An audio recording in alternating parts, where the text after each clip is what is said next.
Good morning, good afternoon, everyone. My name is Stephanie, and I will be your facilitator for today's session. So for those of you that are just joining us, welcome for today's session titled, The Future of Settlement Isn't Just Digital, It's Collaborative and Seamless. So we are happy to have you here. Before I introduce our guest speaker for today, I'd quickly like to go over some housekeeping reminders for today's session. So the session will run for about an hour. We may go a little bit over depending on how many questions we do get. However, keep in mind that due to limitations for time, we may not have the time to go through all the questions, but we will try our best to compile a list of questions and follow up after the session. If you do have a question, you can ask by going to slido.com and typing your question there. So the Slido link and the event number is found under the description session, and you can enter your questions there. Once on Slido, others can vote for a question, or if there's a question that you like, you can vote for it, and that question will be the one that goes to the top with the most votes, and we will start with those questions. So you can type your question anytime during the session, but please note that most likely we will be leaving all questions to be answered during the Q&A period once the session is done. And please feel free to use the public session chat as well. You can share your insights or start discussions on the session with other attendees there. But keep in mind that unfortunately, we will not be able to track the questions in the chat. So we highly encourage you to ask all your questions on Slido so that our speaker can answer them live for you. So it is now with great pleasure that I will introduce our speaker for today, who is going to talk about what seamless user experience and journey looks like for newcomers to Canada, and explore ways how we can ensure that newcomers get what they need when they need it and in the format they want. So our speaker for today is Marco Campana. Marco has held many roles in communications and digital service sectors. He created and managed the Settlement at Work site, launching OCASI's Learn at Work online learning site for sector workers. He has participated in a number of efforts to create sector community of practice. He currently chairs the Settlement Sector and Technology Task Group, and most recently works as a freelance consultant helping agencies harness technology in client service delivery. His current focus is on digital transformation, demystifying technology in social services, social change, immigration, diversity, and inclusion in Toronto. So please join me in welcoming Marco Campana. Thank you very much, Stephanie, and thanks for having me here today. I want to dream a little bit with all of you today. Not everything I say today is going to seem possible, but what we're doing isn't completely working, and we've learned a lot over the last year, so we need to think outside the box a little bit. I hope you travel with me on a journey to explore what could be and what we want the future of pre-arrival service to look like, ultimately what the experience for newcomers should be. So this is the agenda that I'm going to follow today. I'm going to speak about innovation, collaboration in general, and then more specifically about collaboration for newcomers, being client-centric, collaborating on technology, collaborating on content, then collaborating on marketing, and I'm going to pull it all together at the end. In each of these sections, the structure of my meanderings is going to be asking what. So what's going on with innovation, with collaboration, et cetera? And then so what? What does it mean for us? What does it mean for newcomers? What are the implications? And then now what? What should we do now? Who can do what with what we know? To start with in innovation, I'm not an expert on innovation, but I want to spend a few minutes talking about innovation because it's what I'm really focused on today. And I want you to hear where I ground myself in definitions and the idea of innovation. These days we hear a lot about disruptive innovation. And I don't think disruptive innovation is really for us. Instead, let's think about constructive innovation. And I want to read you a definition and a distinction between disruptive and constructive innovation that I think is useful. Disruption is an inevitable outcome of innovation, and we need innovation to adhere to changing markets and consumer needs. However, once disruptive innovation becomes the core goal of platforms, industries, and organizations, it tends to ignore and dismantle existing ecosystems with minimal regard to the outcome. Basically, it becomes an innovation tantrum masquerading as a process, harming the most vulnerable individuals and societies. Disruption works when you have something to break. When, with all the broken industries and lives, perhaps it is time to embrace a constructive innovation attitude. Let's talk more about organic growth, ways to evolve industries and platforms in a more realistic way. It's time to solve hard problems that benefits and is created by many and not the few. I want a future where investors and creators use the term return on an investment beyond monetary value, but with a societal ROI. Move fast and break things is not always the solution for hard problems. This is not to say we should not be experimental, but can we help make systems better? Can we help make systems in need better rather than dismantle them further or profit from their failure? Experts are people that actually have experience in a specific field. We need to learn and listen to them first. Perhaps a bit more effort in helping and supporting existing systems and knowledge hubs. Perhaps they are broken, but sometimes fixing is better than dismantling them altogether. So ultimately, the innovation that I want to speak about is what some call community innovation. And perhaps you've heard the line, nothing for us without us. We start with the people we serve. Innovation can't happen without the people it impacts. So we start with us and newcomers, and that's essential to any kind of innovation process. Innovation is not just a destination, but it is a process, and it's not a linear process. It requires us to have the space, time, and resources to learn, build capacity, evaluate, change, test, continue learning, etc. And community innovation is inclusive, collaborative, and builds on our resources and existing assets. It doesn't reject or dismiss us as not good enough, which disruptive innovation tends to. Tamarac's community change model shows us that community innovation is just one part of the puzzle. It's about systems thinking, new forms of leadership, engaging our communities or clients in our systems change, identifying and amplifying what works, and building on it to create new approaches. Ultimately, innovation requires collaboration. Innovation is generally defined as developing something genuinely new. In our sector, we do that, but we also do a lot of iterating, refining what works to make it work even better. Today, I want to talk about creating something genuinely new in settlement services. It's an idea, it's half-baked, which just means it's not complete yet. Because of where we're at with technology today, it is a plausible future for pre-arrival and settlement services. Technology isn't really the barrier before us any longer. Let's start. To do that, I'm going to talk about processes, funding, collaboration, technology, knowledge sharing, professional development. Everything is on the table. So let's start with what we mean by collaboration and what it can do for us.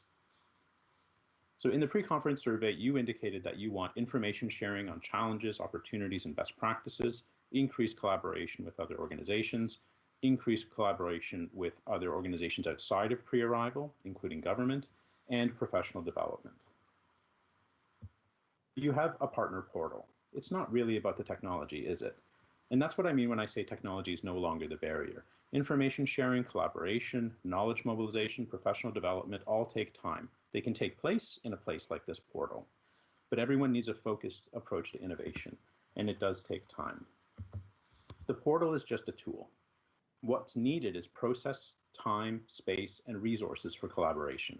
To do this, we need new tools and approaches to our thinking. Collaboration by design. It's a shift in how we work together, currently referred to as design thinking by some. If you've been around for as long as I have in the sector, it's popular education, it's community development, or as Tamarack puts it, community change. The mindset for this means looking at a new way of doing things. So I want to introduce you to an approach called the Foresight Approach. Simply put, through this process, we identify our preferred future, we build towards it, recognizing that it can change along the way. The objective of Foresight is to explore plausible alternative futures and identify the challenges and opportunities that may emerge as we move towards those futures. Foresight helps us understand the forces shaping a system, how the system could evolve, and what surprises could arise. This analysis provides a valuable context for the development of policies and strategies that are robust across a range of plausible futures. It also provides a solid foundation for vision building. Importantly, it is also a tool that the federal government is using, and here are the core elements of their approach. The preliminary step is framing the problem. A broad framing of the issue helps to identify the surprises that might disrupt the system. The way you frame the problem may change as you learn, but we start with a broad idea of the challenge or goal. Step one is to surface current assumptions. We identify the current commonly held assumptions about the issue or the problem. In step two, we scan for what are called weak signals. Scanning identifies changes in our sector as well as external environments that could have significant implications for the system in which it is embedded. The idea is to step outside our own sector, but also to learn from our sector and be inspired. Insightful scanning is the foundation of effective foresight. In step 3, we map the system. Everyone involved creates a picture of their mental model of the system. Then together, a group system map is created that indicates the elements where participants think significant change might be possible. In step 4, we select the change drivers. All the insights from the scanning phase are reviewed, and those that appear to have a significant disruptive impact on at least one of the elements in the system map are chosen as change drivers for the scenario exercise. The idea here is to explore how the chosen drivers and insights could interact with each other to add new information about how the system could evolve. In System 5, we develop scenarios. For each scenario, we explore strategically useful futures. At this point, we can see what the system could look like under the given conditions. And then in step 6, we test. We test our assumptions and we identify challenges. We identify challenges and opportunities for which current policies and institutions may not yet be prepared. And finally, the current assumptions from step 1 are tested against each scenario for their robustness. Foresight is really a thinking tool. Foresight involves us and our funder to work together as a team to imagine alternative futures. The goal of imagining alternative futures is to paint pictures of the future with enough detail to provoke conversations, but not enough detail to create the illusion of a crystal ball. We're forecasting. We're not future casting. We're not trying to predict the future. So in many ways, today, I'm using a mini foresight approach with you. I want to propose a future scenario for you. Along these lines with foresight, when we're looking at a technology scenario, which is what I'll be doing today, I think the foresight process maps nicely to these Government of Canada digital design standards, which is based in constructive innovation. So it's designing with users. It's making sure that we are learning, iterating, and improving frequently. We're working in the open. We're sharing as we go. We are empowering staff from frontline on up. We're good data stewards. We're building in privacy and security. We are using open standards and we're collaborating widely, amongst other things. It also aligns with IRCC's current funding vision under the core principle: client-centered, outcomes-driven, responsive to need, and effective use of resources. If you've been involved in any funding application recently, you've seen these principles, and they are what grounds IRCC's approach to funding. Now, these approaches around innovation, around collaborative decision-making, around foresight, around standards, they all tend to occur informally in our sector, but think of the missed opportunity to share a systems approach and learn formally across the sector together. Next, I want to walk you through what I think is aspirational, but I hope a practical future scenario for our sector. I'm mapping my future scenario to existing government approaches because I want to be realistic about the direction and ensure that it's aligned with those approaches in order to be practical, not just pie in the sky. So what I'm going to talk about next is collaborating for client centricity, collaborating on technology, collaboration on content, and collaboration on marketing, and then I'll pull it all together. We tend to focus on what works for us and what our funding guidelines are when it comes to the way we roll out and plan projects. The rhetoric and aspiration of a completely client-centric service exists in the sector, but there are challenges. What makes the most sense and creates the best experience for newcomers tends to be done at the individual service or organizational level. This is great, but it creates inconsistencies, in part based on organizational capacity, funding, and in-house experience, and how it varies across the country and across the sector. We don't end up with shared resources related to evaluating the newcomer journey, their experience in settlement, our place in it, and where we might have greater impact. Capacity in this area is fragmented at best. It isn't systematic. The immigration journey, information and system navigation, is overwhelming for newcomers. We know this. Newcomers may not know what they don't know. We know earlier interventions can make a significant difference in someone's successful settlement and inclusion. It's why pre-arrival services exist, right? Even when offered beneficial services or programs, people often don't take advantage of them. We know this. Clients don't hear about the services or don't think that they need them. We know this is a challenge both with pre-arrival and in-Canada services. If we don't reach people with timely information in these complex systems that they navigate, there'll be missed opportunities, potentially longer timelines for settlement, frustration, and misinformation. So now what? What should we do now? What we need to start talking about is how our entire service system puts newcomers in the center and builds from there, not just at the individual organizational or service level, but at a systems level. You may notice some similarities in the language on the screen with the language of Foresight and digital design standards, for example, mapping the customer lifecycle, designing the customer experience, understanding the customer, incorporating customer feedback, for example. The newcomer or the client is in the center. The concept of human-centered design puts that user, that person, that newcomer in the middle. Their experience is what matters, and everything contributes to it. Us, the technologies we use, the way we structure our organizations, how we design our services, and our interventions. And when we operationalize this priority, for example, in a human-centered lab process where we're designing something new, we build with newcomers from the very beginning to ensure that what we're building is centered on them. Innovation, collaboration, and putting newcomers at the center are the foundation for the next parts of my presentation. I want to provide a vision for the future of collaboration in the context of collaboration on technology, then content, and then marketing and outreach. When it comes to technology, everyone is doing their own intake. It's hard to hand off to in-Canada service providers. We're also innovating on technology everywhere. Here are just a few examples. We see client intake and tracking tools popping up more than ever across the sector. Chatbots and online live chats are becoming, if not common, not unsurprising to see in our sector. And smartphone apps dedicated to settlement in general, or organizational apps, or regional apps are also coming out in our sector. So what does this mean for us? The innovation around technology is fragmented. We don't know what we don't know. We sometimes don't even know what our colleagues are working on and how it might benefit us. For the technology task group, for example, we spoke with pre-arrival service providers, both frontline and at the managerial level. You're the perfect control group for that work. You were digital before the sector was forced to go digital by the pandemic. And yet, when we asked how your organizations consulted with you to understand how to shift services online, many indicated that they were not consulted. We haven't actually learned from your experiences, and I think that's a missed opportunity.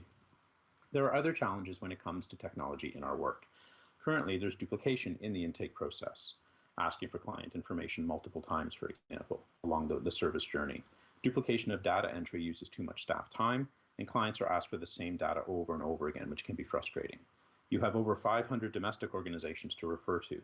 Many in-Canada service providers don't really understand what you do, how you do it, and how they can work together with you for a seamless settlement service experience for newcomers. Some don't even respond to warm handoffs, so there are challenges. So now what? What should we do? Everyone is becoming focused on what they call the digital experience, the digital customer experience. Why not us? Let's create a seamless digital settlement experience for newcomers. One that is client-centered and one that is an effective use of resources. So I'd like to suggest something bigger, building on a centered newcomer experience, borrowing from the idea behind what is called digital experience platforms. One portal for clients to enter, one intake. It doesn't matter which of you ends up serving them, ultimately just that the newcomer seamlessly accesses the services that they need. Instead of multiple service portals managed by individual agencies, one shared intake space, one shared assessment space, and client data that can be used for referrals and warm handoffs to other agencies. These warm, secure handoffs can occur within this portal to in-Canada SPOs, including intake and assessment data and other client information. Handoffs can be based on the best known landing intention of the client, as detailed as possible, which newcomers can update on the portal as it becomes more specific. So for example, they may say, I'm initially staying with my cousins. Great. Enter their postal code. Service referrals can be automated in the system. The client can indicate which service provider to send their information to, or connections can be made immediately, seamlessly, and service can begin. 211 data can be built into this system. Settlement.org, the Chalmers bot, Arrival Advisor, the Orientation to Ontario bot are current examples of where 211 data is built in. You don't need to maintain your own contact database. You can bring in as little or as much 211 data as you want. For example, you could have a portal that only has settlement agencies to refer people to, or you can include other types of service providers and bring them into the system to ensure that there's warm handoff and data sharing. This could be a one-touch point centralized client registration system where eligibility is determined, information is shared. There's no duplication of similar intake processes.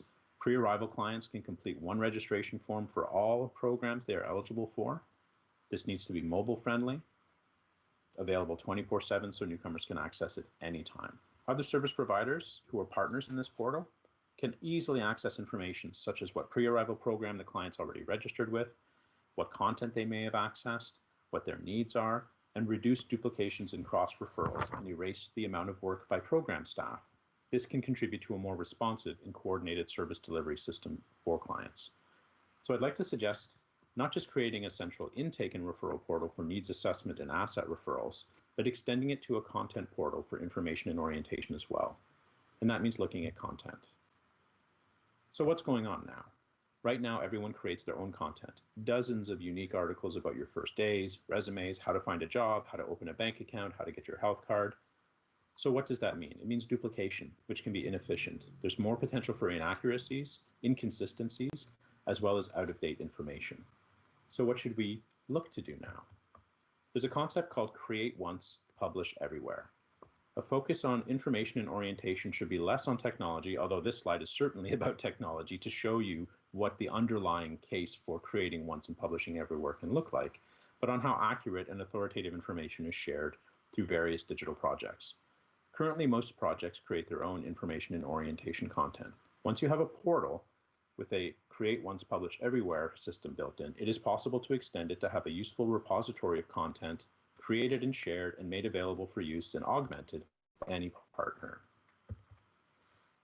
So for example, in multi-channel or omni-channel content comes in, goes into the content sharing device, and can be displayed anywhere across the network of partners, across any type of device, across any kind of social media or other channel.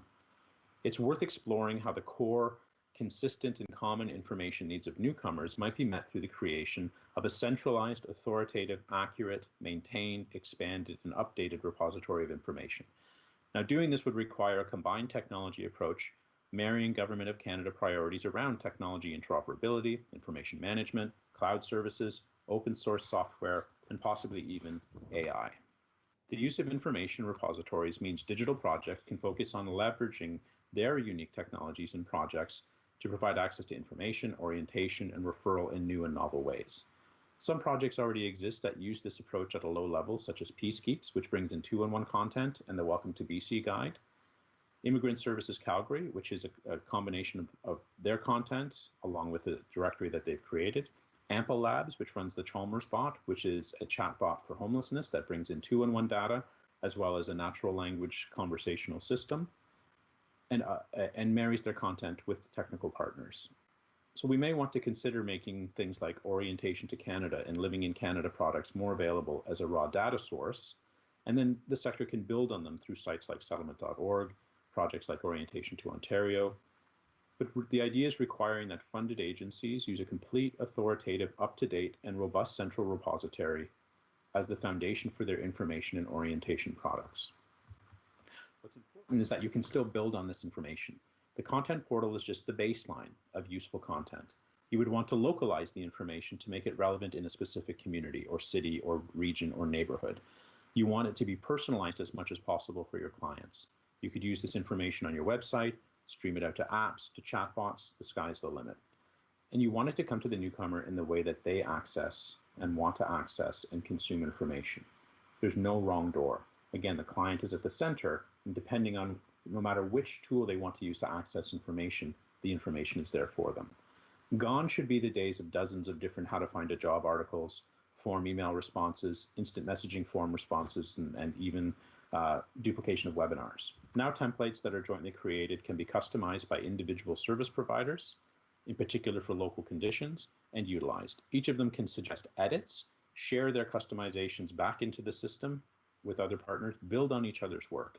We're talking about collaborating and completing, not competing around content development. It's a win-win-win, where you win, your peers and partners win, and ultimately the newcomer client wins. Now, you're already invested in many cases and are investing in your own unique platforms. A system like this doesn't mean that that stops. It means creating a collaborative content platform that all SPOs have access to. Now, they too can build out across their entire organization, warm handoffs, seamless use of technology and content for everyone who serves clients. You won't lose anything. You've leapfrogged the sector in terms of your technology integration. We can learn from you, but your systems can be interoperable with a platform like this, for example. What we're starting to talk about is collaborating to build an interoperable digital experience platform that centers the newcomer, not the service provider. Create once, published everywhere. If I haven't lost you yet, here's where it all starts to come together, and I think you'll like this part. Once technology for intake and referral collaboration and content collaboration are figured out, marketing should be next and should be easier using this seamless digital experience platform. Right now, what we know is that in a survey in 2018, is that approximately 79% of non-clients were not aware of pre-arrival services, and 83% of them wished they had known about them. Client experience is that they knew about the pre-arrival services too late, and they wish they had known about it sooner. I know that you know all of this. I want to make sure that you know that I know this. Each program has your own promotional strategy, whether it's on social media or other advertising and marketing. You do run joint webinars to promote services to pre-arrival clients, which is a great collaboration. And through regular monthly meetings, you discuss promotional challenges and ideas. So what does this mean? What does it mean for newcomers? The collaboration is great, but there's fragmentation. You're frustrated that you're not reaching the people who could benefit from your services, and they're not getting the services they need. So let's think of a new approach. Marketing is hard when your target audience is spread out widely. It's harder when they're overseas in multiple countries, each with their own unique marketing nuances. I could show you some social media statistics and trends from the source countries that you serve. And here's a quick peek at some useful data. So in India, here are the most used social media platforms as of January. Here's how they discover new brands and products, the different channels: television, search engines, retail websites, etc. And here's where they do their research. Here's where they go looking for information when they're trying to research brands or new information. In China, it looks quite different. The social media platforms are completely different. How they discover new brands has elements of the same, but word of mouth suddenly jumps to the top in this case, for example. And when we look at the channels they use for research, they are very similar: search engines, social networks, individual websites, reviews by other consumers, for example. We can talk about ethnic media. We could talk about paid social campaigns, even TV ads, for example, in India, and billboards on the ground in major cities. And this is all interesting information, right? And yes, you should work on your messaging. And once you have a common portal, the message is going to be really simple. This is what pre-arrival services can do for you before you leave your country. And yes, you should understand the information practices of newcomers. Unique campaigns can be created for each country, each type of client, for example. Marketing can be hard, but your target audience is actually clear. You literally know exactly who to target and how to reach them. Well, at least IRCC does. You know and have the direct contact information for 100% of your target audience. IRCC has this. It's literally a marketer's dream. So what can we do with this?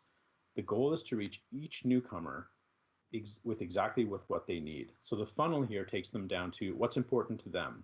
Who are they? What should they be aware of? Who should they start connecting with? This starts with IRCC, one campaign, not individual agency campaigns. This is really on IRCC to implement, but we can do it collaboratively. Remember our collaborative foresight model. So let's get radical. We have the shared portal in this vision. We have a shared content approach in this vision. We've crafted a unique digital service experience for newcomers. So just automatically enroll them into the pre-arrival services. Auto-enroll them in a common pre-arrival portal. IRCC informs them as part of the application process, they'll be enrolled. Yes, they can opt out. And yes, there may be some issues with application contacts being immigration consultants and lawyers who may not pass along the information or sell their own pre-arrival services to clients. But you'll probably do better than the 7 to 12% of your potential audience that the 2018 evaluation indicated is the current reach. So this is an idea that some at IRCC are aware of, but we may not be across the sector.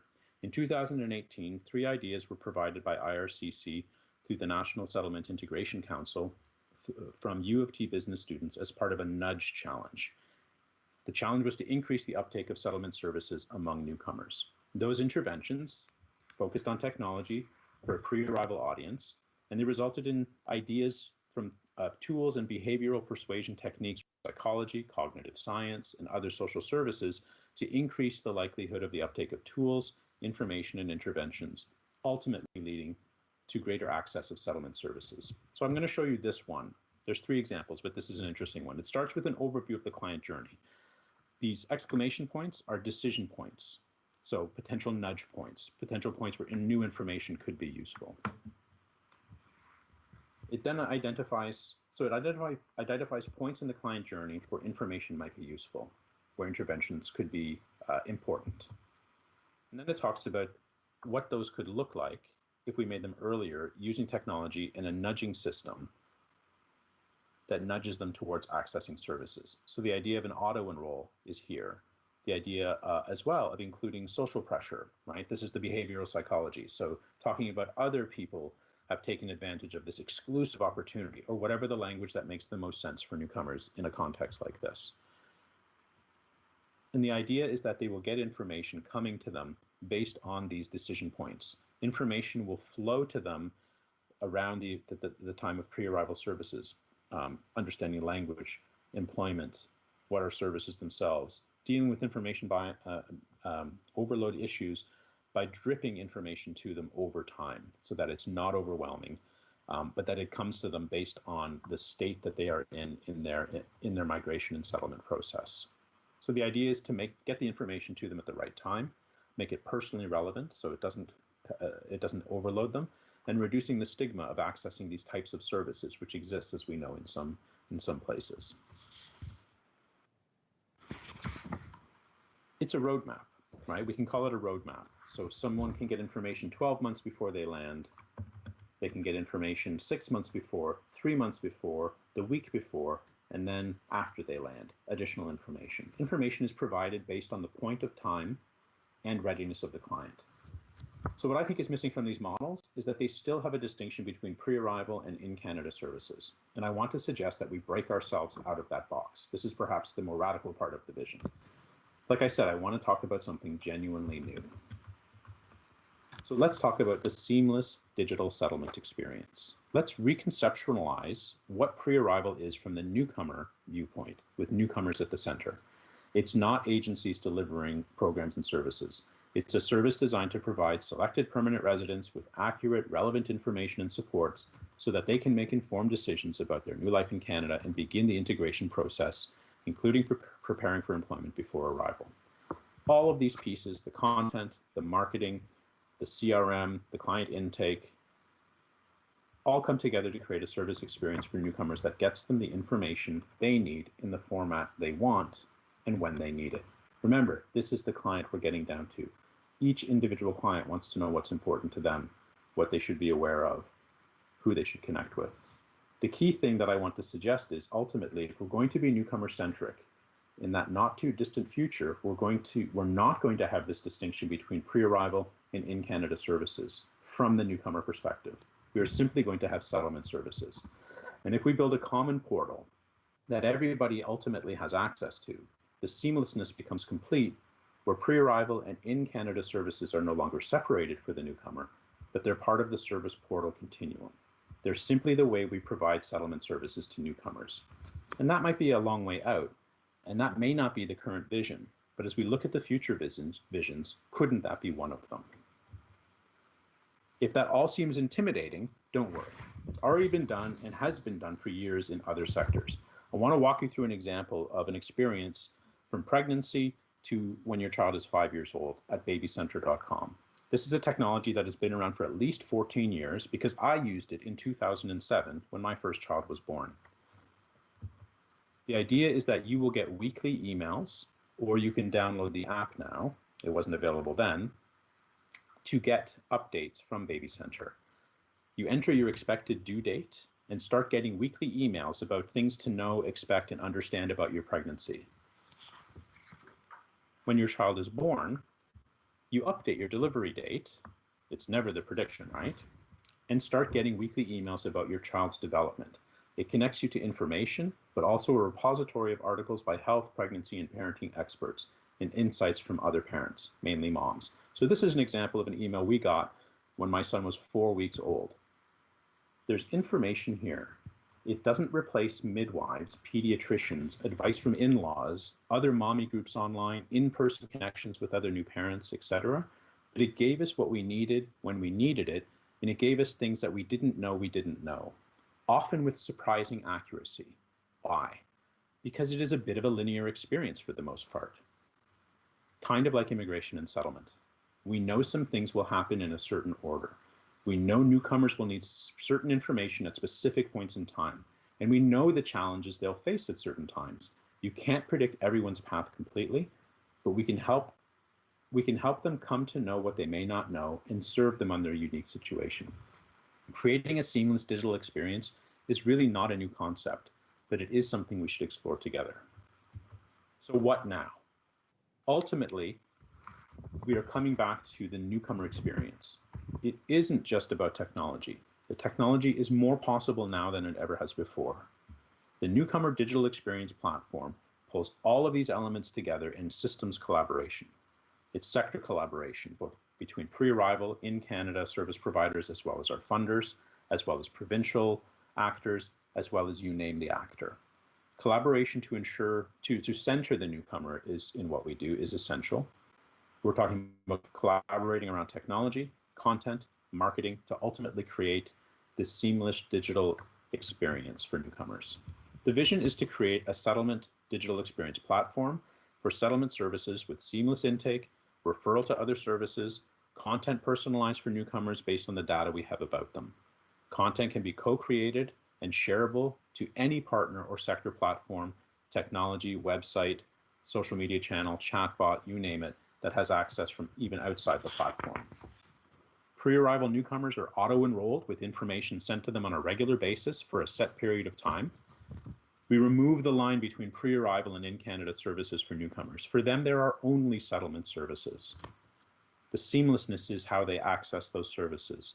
They don't need to know whether you're a pre-arrival or in-Canada service provider. You are simply helping them. And yes, this vision is complex, and it is only one vision. But what if we all work together on creating an even better vision? What does it take to make that happen? I like to quote Maitre's Alan Broadbent, who has referred to the 3 I's of immigrant integration: intentionality, instruments, and investments. Intentionality is about intending to create success, here defined as seamless settlement. Instruments refer to creating the effective mechanisms to give those intentions traction. In this case, the digital experience platform. And investments encompass financial investment to drive success, i.e. funding, but also energy investment from within the sector, so the collaboration. I think these 3 I's also apply to the work that we're doing when we look at sector capacity. We're looking to answer the question, how do we intend to create a successful and equitable pre-arrival service delivery model in the sector? IRCC is being intentional about crafting a future vision of digital and hybrid blended service delivery within the settlement sector and technology task group. Pre-arrival is an important component of that vision. We're also taking a look at some of the instruments to make that happen, the practical mechanisms, models, and approaches to bring our intentions to light. We'll also be recommending some of the ways to make this happen, which of course includes suggestions about investments in the sector. The 3 I's are crucial to the success of an innovative, tech-enabled, forward-thinking settlement sector. It's useful to note that the federal government is already thinking along these lines, as are other levels of government. While perhaps previously behind when it comes to technology, they are already on this path. So what you see on the screen are Canada's digital government priorities. They're laid out right on the Government of Canada website, and these should be mirrored within IRCC and observed by our sector as well. The site outlines current, modern, and emerging technologies that are on the government's radar for development. So artificial intelligence, enabling interoperability, open source software, cloud services like portals, and information management. If you're an organization that has already moved in the digital and collaborative space, interoperability means that you don't have to abandon what you've already built, but incorporate it into a common information and service platform. It means everyone moving to being client-centric and creating excellent client experiences, not just in mindset and service delivery, but harnessing the technologies to do that now. The entire sector went digital about a year ago. You were digital long before that. I think pre-arrival service providers are uniquely positioned to lead our sector, to convene this conversation, and build something entirely new with the sector, IRCC, and provincial regional partners. So thank you for listening. I hope you found something useful here today. I have a couple of questions to ask you, but I'm very interested in the questions and comments that you might have. So as part of our discussion, what do we as a sector need to create a successful and equitable digital settlement service platform, seamless experience, service delivery model? What has to be put in place to make this a preferred and positive future rather than a stressful one for you? So I'm going to hand it over to Stephanie now, who will walk us through the Q&A, and I'm hoping there are some questions. Yes, thank you, Marco, for a great presentation. Definitely relevant in today's digital age. And I think we all strive for that collaboration, and there's still work to do on that seamless transition. And as a frontline staff, I'm definitely already envisioning some of the things you mentioned in your model. So thank you for that. I appreciate the Baby Center app analogy as well. So I'm just going to share my screen now, and we will start the question answers. Just a few reminders before we do so. You can go to slido.com and enter the code 5488 and begin entering your questions there. We may not get a chance to go through all of them. We will try our best to follow up on any that we miss and vote on any questions that you're interested in, as those are the ones we will be starting with. So without further ado, I'll start with our top question comment here. So Teresa says, it's very great to see the vision so many of us share. And she's wondering, how long do you think this portal would take to build and start to use? So realistically, technologically, probably not that long because the technology exists. It's the process that I think that notion of that foresight of coming together as a sector with our funder and to secure kind of the investment. There's a lot under the surface, right above the iceberg, if you will. The technology is easy. There are lots of models that are out there, and again, some of you in the sector are already using some of those. It's what happens below the surface that I think would take the time. So I think this is a process that would take perhaps years. Now the marketing piece doesn't have to take as long. I think marketing through IRCC instead of all the individual channels, that could start flowing more robustly earlier. And there wouldn't be the auto enrollment necessarily because that system wouldn't exist. But I think what we're finding is when we put our minds to it, if you look at the last year as an example, we can really accelerate these collaborative technology processes when we feel the need to. So I don't think this would need to take more than a few years, but it's the process and the collaborative process starting in pre-arrival, but across the sector, if we're looking that big, that would take some time. All right, thank you, Marco. So we have another great question here. They mentioned the focus so far has been on increasing the reach of pre-arrival services and creating efficiencies. So how does innovation improve quality of service delivery? So I think if you look at innovation as community innovation and some of the definitions that I provided, it centers the newcomer. It's all about innovation, not just for efficiencies, but it's focused on effectiveness. It's focused on outcomes. It's focused on ensuring that the client and our communities that we're serving are at the center of everything that we're doing, and that we are constantly checking in. We're constantly iterating based on that, right? That community innovation sort of, you saw the loops, right? It's not a linear process. It's not something that that we're doing just to save some money. And in fact, we may come like the idea of the seamless portal. It's not funding agnostic, right? So I think when we look at innovation, we need to look at it beyond effectiveness, efficiency, sorry, and look at effectiveness and look at how we're centering the people we're serving as through through what we're doing. Great, thank you. So the next question here mentions a centralized portal and newcomer-centric vision, such as this, requires frequently updating in an ever-changing environment. So how can we address or manage this? That's a great question. And part of it is, so I'll start with the 211 data. Part of it is hiving off the things that are already being updated and in a changing environment and not being responsible for them. So we have examples of websites and platforms and apps where people are updating their own information, right? It used to be the Rolodex on your desk. Now we all create our own service directories and things like that. So we don't need to if we use the technology to work with groups like 211. The other side is that everybody is already contributing to updating information, but it's done in a fragmented way. So if we centralize that and we asked people who are experts to be the leads, but everyone else would be contributing to that, then it's a collaborative process. Now that takes time. It takes the need for people to have the time to do that, because everyone in the service delivery is also a content expert. And so having the access to that shared content to say, oh, something's out of date, I will update it, right? Think of it like the Wikipedia for the sector. As everyone can edit it, but there are also people who are there to do fact checking and quality assurance and things like that.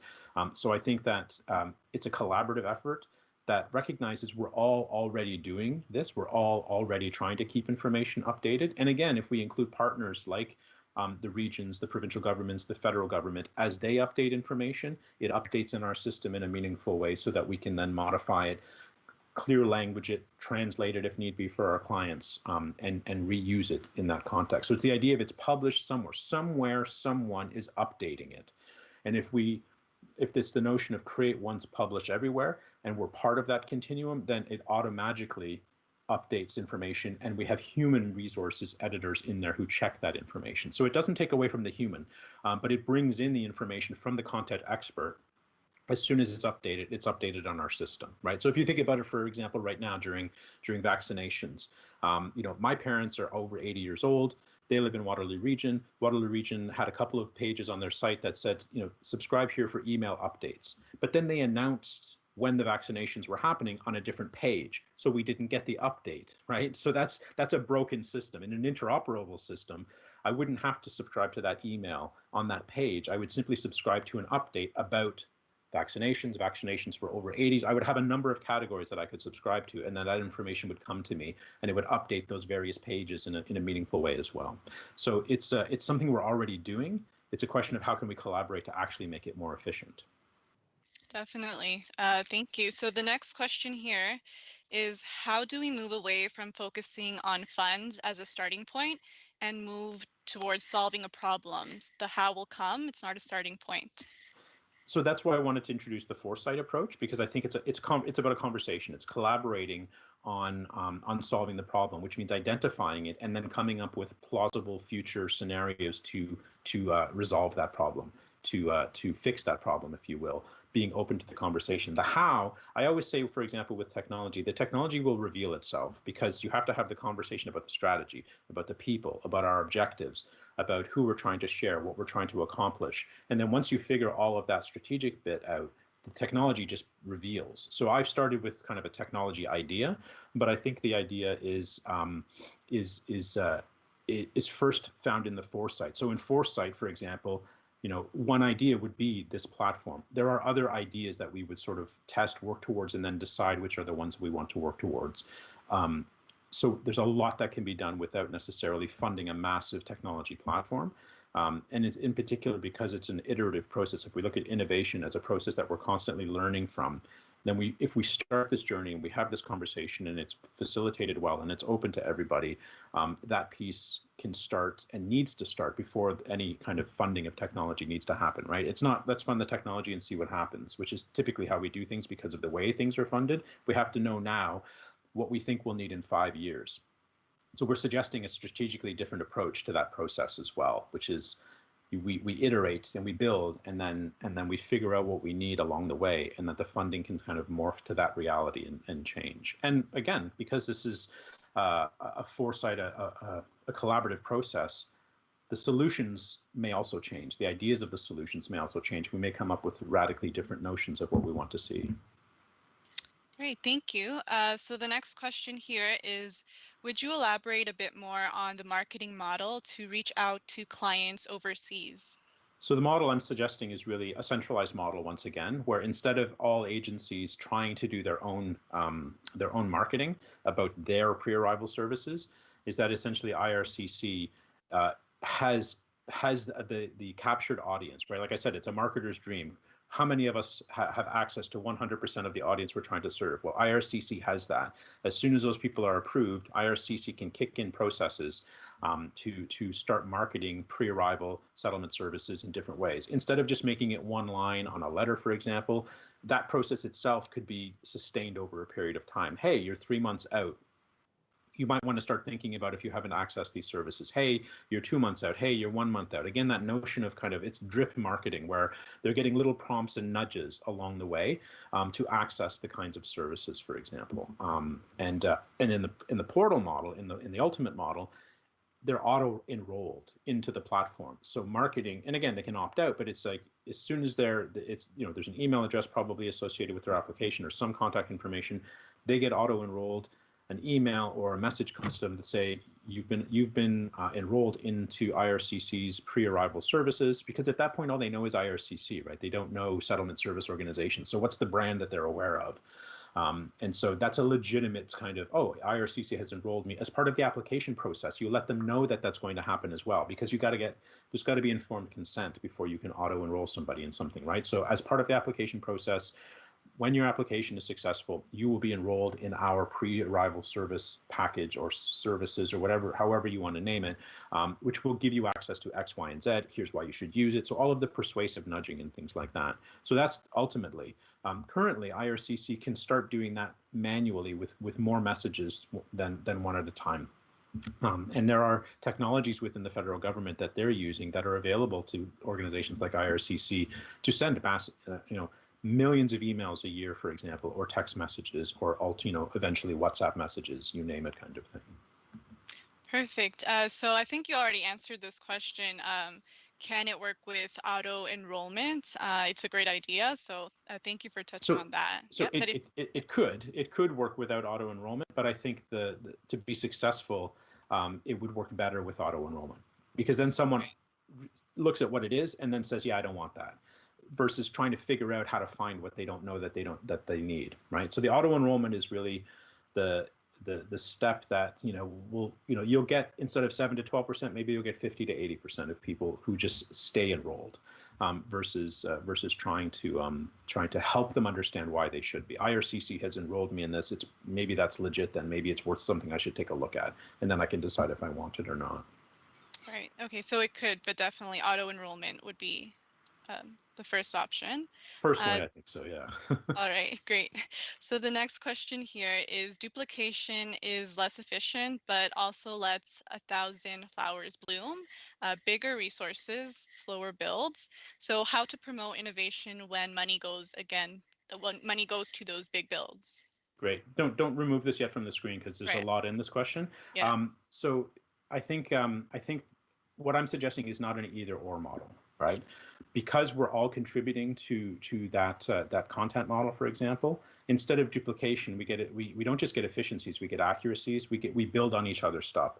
So we create together the best article about how to find a job, the best resource for how to write a resume.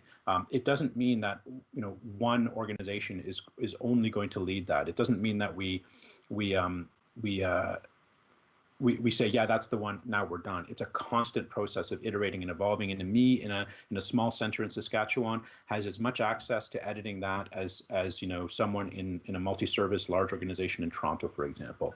So the build is the technology. The process does not is about diversity, is about innovation where everyone can contribute to it, with some editorial processes, for example. And then the flip side of that is, when I extract that information out of that shared system, I'm still going to be doing some personalization, because that information, for example, about how to find a job, I've got to localize that to my city, my neighborhood, the employers I'm reaching out with, for example. So it's a shared process that goes both ways.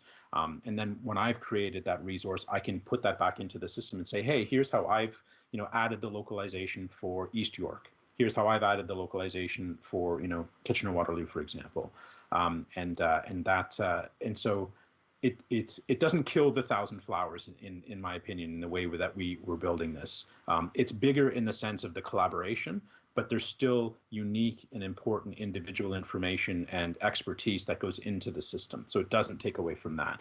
And again, it doesn't take away from the projects that people already have, where they have built and invested into these systems, because that information will come to them. What it really helps is organizations who haven't been able to or won't be able to build into those systems, or don't have the technical capacity, because all of this will be available for their clients as well. Thank you. So the next question is data security a consideration? It's a priority, not just a consideration. All of this would have to ensure that the data security is as robust as anything you would expect from any level of when personally identifiable information is collected and shared. So this kind of a platform would have to be private, secure by design. Absolutely. Okay, great. This online platform would require reliable connectivity, digital access, and digital literacy clients overseas. So thoughts about the digital divide. Yeah, I mean, I think that again, the idea with most pre-arrival services, I know that some are in person, so it wouldn't necessarily be either or. The digital divide is real, but from my sense is that the outreach you're already doing is digital and requires digital access for the clients who are accessing pre-arrival services. So again, as I mentioned, as we're thinking, this is a great example of the foresight process where, well, here's a piece of the process that we haven't thought about in this other vision, right? The vision of the digital platform. So we would have to incorporate that. We would have to incorporate the reality that there are services that are being done for people in person. So how do you build towards people's digital inclusion, digital equity, and training them to use technology either before or when they arrive in Canada? Again, that's something that we're also looking at in the settlement sector and technology task group, how to ensure that if the service provision is going to have digital components in the future, it's going to be a hybrid model as well, right? It's not just going to be all digital.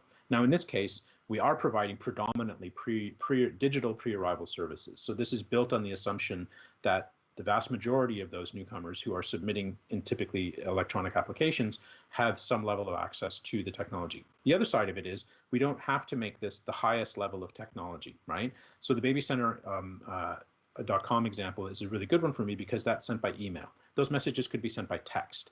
They could be sent through WhatsApp. They could be sent through the devices that we have discovered and determined are the ones that clients are using. So WeChat, WhatsApp, Facebook Messenger, you name it, so that the information flow can go to them based on the technology that they access, right? And again, that's partly that newcomer-centered model is that we're trying to figure out who's this going to work for and what are the alternative plausible future scenarios we can create for people for whom it doesn't work? How do we still get them information in a useful way? All right, thank you. So we have a couple minutes left, and I think we can take a few more questions. So the next question here is regarding the presentation. So where does the percentage of 7 to 8% newcomer awareness of settlement services come from? That's from the 2018 evaluation of pre-arrival services by IRCC, which you can find on their website in various places as well. Okay, perfect. And it was 7 to 12%, actually. 7 to 12. Okay, thank you. So next we have, how do we work with those who are scared to learn new technology or are resistant to it, particularly those in post-settlement who mainly work one-on-one? Absolutely. Excellent question. And it's something, again, we're looking at because of the experience over the last year, because of the vision in the settlement sector and technology task group of a hybrid service delivery model. Our services are not going to be either or. So if you can imagine the flow from pre-arrival, a person is accessing digital services, they'll come, they continue to access digital services, but once they're physically in Canada, they may want to access those services in person. So the future of services is hybrid. It's not purely digital. So the experience of the two things, the experience of the last year during COVID has told us that we can move to digital, but that it doesn't work for every client and it doesn't work for every worker. So the future is not either or, digital or in person. It's hybrid. It's choices both for workers and for clients to do this. For those who are scared to learn new technology or are resistant to it, that's where the professional development, that's where change management within organizations takes place. That's where we help people become either aware of how to use technology in a meaningful way. Because again, we didn't come into this sector for the most part to sit at a computer. We came to serve people. The question is, what if you could serve people either equally well or better using technology? And that freed up time for you to serve other people face-to-face who were more vulnerable or had higher needs, for example. So the trade-off of innovation and the trade-off of technology, there's two pieces. One, we only serve 30 to 50% of newcomers who come to Canada anyway. This is what the statistics tell us. If everyone's auto-enrolled and understands settlement services, we'll actually serve more newcomers. We'll actually reach more people. We'll have stronger interventions, but it's not an either-or proposition for those in post-settlement because people are coming into communities and those face-to-face in-person services will still be relevant and perhaps more important in some cases for some clients versus others. So that we as a sector need to start coming up with what is the job of a settlement worker? What are the expectations of their skill sets, and how do we build humanity into the services, whether it's digitally mediated or not? And part of that is based on what we understand of our clients. So if our client wants information digitally, then we need to figure out how to help them do that. And again, this is not new in the sector, right? If, when I go into workshops and I say, how many of you do, hybrid service delivery for clients? A few hands go up. Then I say, how many of you are on the phone with clients, send email to clients, text your clients, WhatsApp your clients? Virtually every hand in the audience goes up. Well, that's digital and hybrid service delivery. You're already doing it. You're just doing it with technology that is mundane to you, that is common to you. So they're not resistant when they see the need, and when they see the outcome with their clients, and when clients are asking for it. And I think that's where, when we're talking about centering the client, that's part of it, is understanding, well, what's the best way for me to serve this client and this client, as well as some of the automatic ways that we can serve the self-directed client to get them the right information at the right time, regardless of whether they actually access services or not. All right, thank you for answering that and for outlining the hybrid part of it. I think it's great for us, to take that into account. So I think we have time for one or two more questions. The next one here is asking, how could we better address the continued technical challenges and barriers that clients face, such as accessing the services, streaming videos, etc.? So this is the digital divide question again. And so I think part of that is once we fully understand how clients are accessing services and what their abilities and the challenges are, we can provide the information to them, right? So that in that seamless idea, one is a video, for example. Another is sending them a text message or a WhatsApp message or an email, for example. So theoretically, in a seamless service platform, the client can determine how they want to get that information based both on preference as well as on technical challenges that they may face. But the idea is that they wouldn't not get that information. It might just get chunked out in different ways because of the technologies. Okay, thank you. So the next question here is, client focus is great, but government also wants people to know certain things about Canada, like rights and responsibilities. So how do we best do this? Oh, I mean, again, within that drip marketing, within those pieces of here's what you need to know, Baby Center is a great example, right? So interspersed with here's your baby's developmental milestones, and here are things that you might be facing, are also, here's the law about child abuse. So that's just part of the content, in my opinion. So again, that's something that gets discussed as a sector and is easily put in there, and we have it already in the Welcome to Canada guides and other places, and in fact can be enhanced in part based on the specificity of the moment, for example. So, you're about to land. Okay, well, don't bring these things into Canada, or, here's the law. Here are your responsibilities. Here are your rights. All of those things are already part of settlement content, I would suggest. And so it would just get dropped into those places all along the way. And again, that's being newcomer centric. We have to help them know what they don't know. And laws can be part of that as much as employment processes are. All right. Thank you so much. We do have a lot of great questions here. However, due to the time, we will not be able to go through all of them, but we will try our best to follow up. And if I'm correct, we will share the slides for this presentation Yeah. later on. Yeah. All right. So thank you for I that. want to answer this next one, though, just because the question is, it's a great question about virtual reality. Do you think virtual reality will grow as a platform in the near future and help the newcomer experience? The answer is probably. There's so many different technologies, right? You think about virtual reality as, how can I experience Canada before I arrive? How can I experience my neighborhood before I arrive? How can I experience what a settlement sector office looks like, right? There's you look at real estate companies use virtual reality for you to tour a house, for example. There are people already thinking about how technologies like virtual reality can give somebody a sense of where they're going before they get there. Again, that's there's big technology challenges around digital virtual reality in terms of having the devices, in terms of bandwidth, all those kinds of things. But anything is possible, I would suggest. It has to be framed under the idea of is it friendly to newcomers? Is it accessible? What's the ROI from the technology perspective of investing in those kinds of technologies? But we do want to be looking constantly at the new technologies that are evolving and how we can use them, for sure. All right, thank you. No, I think that was a great question to end on. We do have a couple more which we're going to be sending to you. So thank you so much, Marco. And thank you for sharing your presentation with us and your model. So the session has officially ended, and we look forward to having you in our next session, which starts at exactly 1 p.m. For now, please enjoy your breaks. Take the time to check out the wellness videos and network, and we're happy to have you here.